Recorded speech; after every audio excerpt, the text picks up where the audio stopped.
It's just amazing to see Marina now and remember who she was. We have our 18-year-old grandson staying with us, and I tell him all of the time that I can't believe he's the same little boy that used to jump from the ottoman to the couch and demand to watch superhero movies, as now he has amazing gifts and knowledge. He's like living with a prosecuting attorney. He knows so much about so many things that I can only incorporate at certain times of the day without just getting totally intellectually baffled. So, in a galaxy long, long ago and far away, some of us spent our Saturdays watching 2 musical shows so that we could keep up with the latest trends in music and the latest dance and jive moves too. And one of them was, of course, American Bandstand. Raise your hand if you're old enough and you remember that. Okay, I'm in good company. And then later, Soul Train. Soul Train!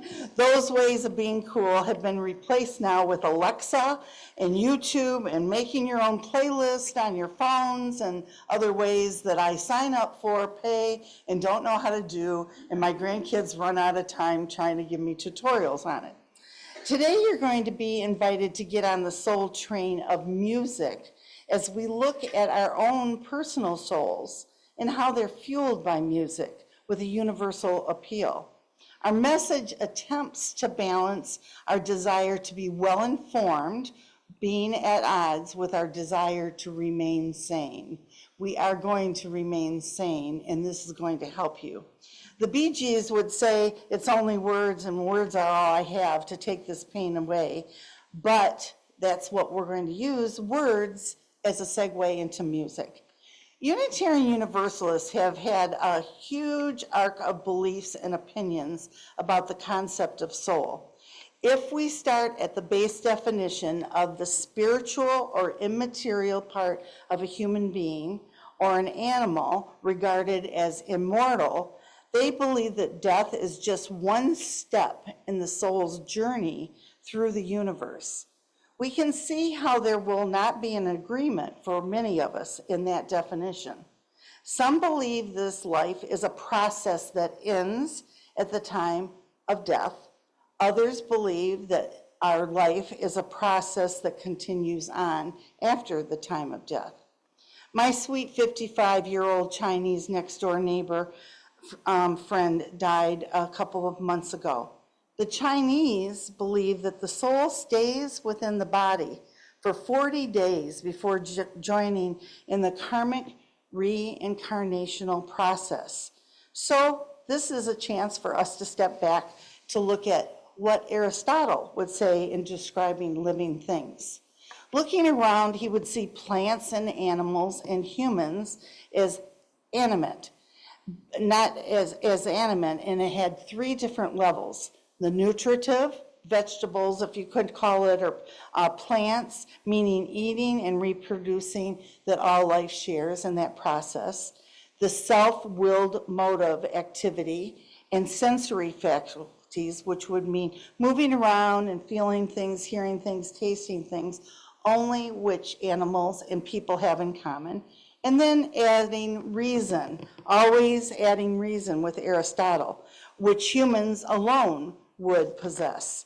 Although we have reason, we also have 2 lower faculties, meaning that we want to eat and enjoy bodily pleasures, and we experience pain when we stub our toe, like any animal in pain. And all of these get in the way of our ability to use what the philosophers would refer to as reason. And so a lot of times the sensory will take over the reason. Even if you're a very reasonable humanist, atheist, Unitarian Universalist, and you hear how I emphasize that, because if you are one of those, your feet are planted on the ground and reason is the name of the game. When you stub your toe, or when you're in great grief, you might find yourself going back to your religion of upbringing. Or you might find yourself saying a prayer or asking for something at a level that you didn't think as a reasonable person you would. Aristotle distinguished between two intellectual virtues, and one was wisdom Sophia. And I'm just going to drop this little seed in. A lot of you know about wisdom Sophia. I remember we had a little baby here, the Wendell's baby. Her name was Sophia, means goddess of wisdom. There used to be a feminine side of God language, a feminine, a spiritual side of God. And then the patriarchal leaders got a hold of it and she was written out. But it involves reasoning with universal truths. So universal truths, when we make a big jump from one A to another, all the way to artificial intelligence, I hope by the time I come back and visit all you, somebody here has that figured out so that I can accept it without breaking out in a rash of fear. But we can take the ancient approach to soul and hold it alongside of what AI would say. Collective thought of the concept of one soul experiencing things differently than others means that even though all individuals have a soul, their unique life experiences and perspectives and karmic baggage can lead to vastly different interpretations and reactions to the same situations, essentially making each soul perceive the world in a distinct way, even when encountering similar events. We could have a whole workshop for 6 weeks on just that paragraph, but we move on. Quickly, oh no, I hate to look at the clock. Oh, Marina, why did you set that? Because now it's accurate. Our Christian friends often think, and many scholars have grounded their soul thinking from biblical teaching, that there's some kind of soul that can survive after the death of the body. The problem is with this view, it's come under increasingly assault in the public square among other friends, because then you have to bring in neuroscience, right? What happens to your brain when you die? Does it stop? Does it go on? Is there more than the brain is the big question. These are answers that you will figure out during coffee hour or later during the week. Consciousness, yes, is physical, but we are the bearers of consciousness, or the possessors of consciousness. It's physical, and much is happening in the brain, but much is happening in other parts of the body. I like to pick on Unitarian Universalists since I have been one since 1976, so I can. A phrase that we don't want to repeat, but many of you that have been used for a long time, we don't want to be perceived as just a brain on a stick. We want to be perceived as more than that. We're not just brains feeding our intellect. When I look at Pam, I think of our education background. It relates to me when you're in a classroom and you have your curriculum all laid out, and then a child comes in and they're very upset emotionally. There goes the curriculum and addressing the spirit and the soul of that child and embracing them with the entire classroom is much more important than any brain on a stick. And so let us be brains on marshmallows that take in things and move out things and bring sweetness to life. So Thomas More would say the soul is not a thing, but a quality or a dimension of experiencing life and ourselves. So think of it as a metaphor. So when we're talking about soul, something that teaches to endure with courage, this is when we can make the shift to music. And so there was a time that Carl Jung wrote a description of soul that kind of connected to this metaphor, if you will, of him creating a tower. And inside his tower, his own personal tower, actually he created a tower and he hung artwork, correct? And he would have music and he would have places where he could meditate. So this is what I want you to go away with, thinking of you making your own metaphorical tower of spirit and soul and music What music would you bring in to your tower that sustains you through times of grief, in challenging times, and trying to figure out if you should shut that little box in your pocket and that little box in your home off and listen to the music that feeds you? And so what would be on your Spotify list? What music speaks to your soul? Some of you would lean towards jazz, classical, traditional, rock, the beautiful harp. Some of you have more of an eclectic mix from the 1800s all the way to 2025. I've added Pink Pony Club to mine. Chappelle Roan, I can almost say her name right, Taylor Swift, to Beethoven's Fifth, magical music. But I also would want the chants of Hildegard de Bingen and Gene Pitney, because only love can break heart. And the Moody Blues, and of course, Leonard Cohen, he goes on and on. 63 verses he wrote to Alleluia. We could still be singing. Buddhist chants, of course. One of my 18-year-old grandson's musical go-to is Alex Story. How many of you know of the band Cancer Slug? Anybody? Well, we have a quote from Alex Story. He begins to give us a clue to the universal appeal of some pieces, such as Alleluia, stating that the more abstract the art, the more of yourself you can see in it. The more abstract the art, the more of yourself you can see in it. So when you re-listen to Alleluia, it tied me to a kitchen chair and cut my hair, rams right into my soul for 859 reasons, and rams into your soul for 859 other reasons. It goes like this: the fourth and fifth, the minor falls, the major lift, a baffled king composing, and in spite of all of it, we sing Alleluia. Ken Wilber speaks of the more vague the illustration, the more of the universal appeal it holds.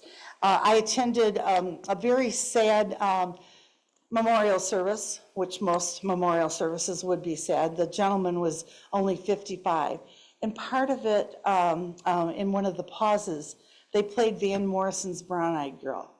And the younger people behind me that were young people in the 90s, they're singing, and I'm weeping, and other people are laughing. I never thought of Brown-Eyed Girl as being one of these universal songs and pieces. And so it means something different to each one of you.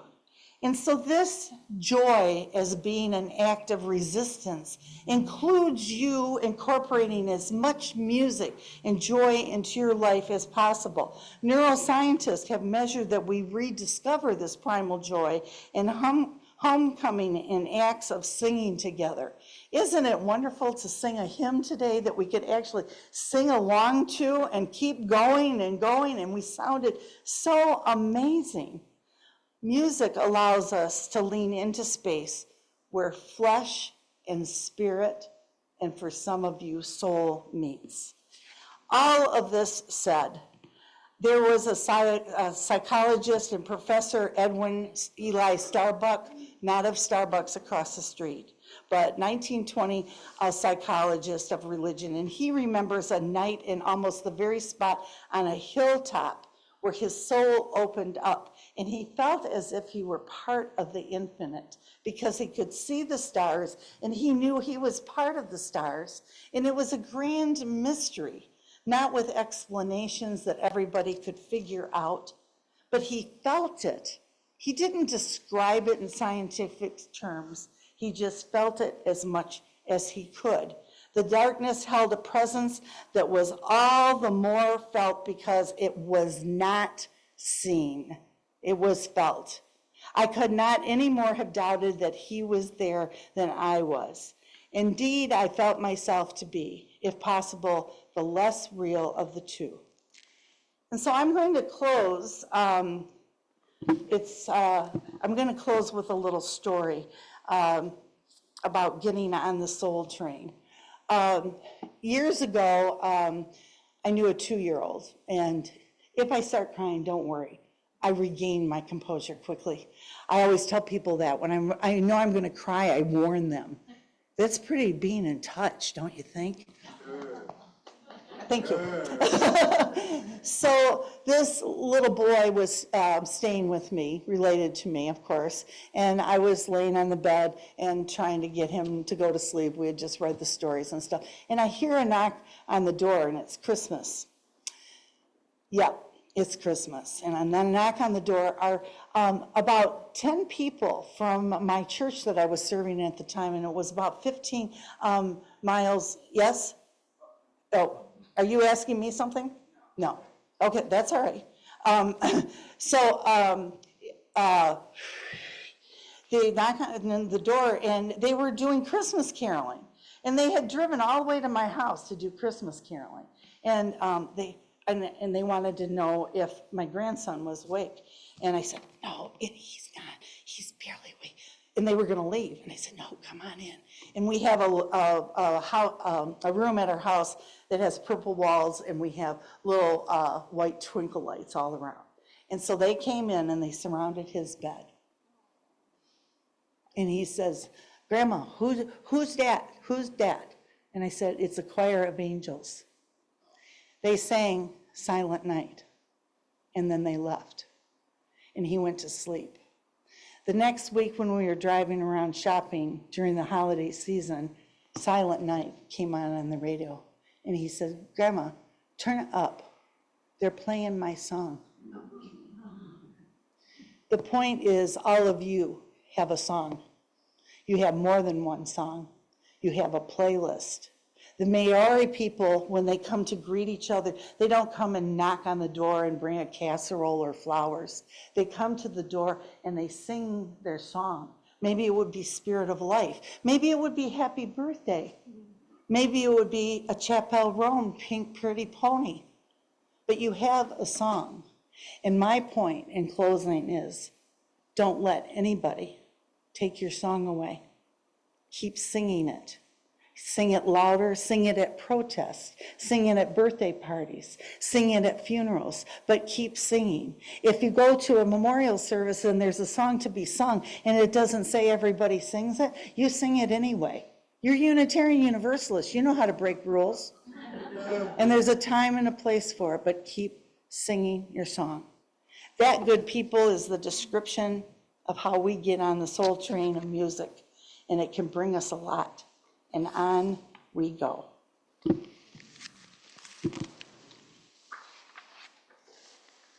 Thank you. Thank you. And now I need a little help to see what's next. Oh, we've got Peace Like a